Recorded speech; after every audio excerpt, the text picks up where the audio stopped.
asa nga akong gipuy-an. Ang silaw sa adlaw daw dili hikitan.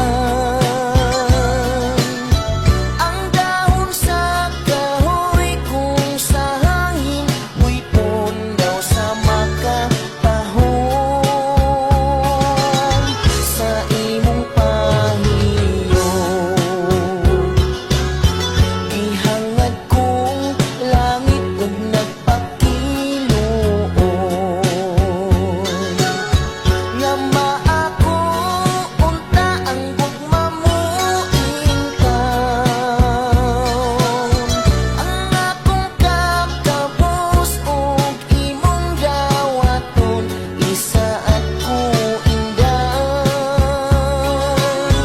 Ako kang lipayon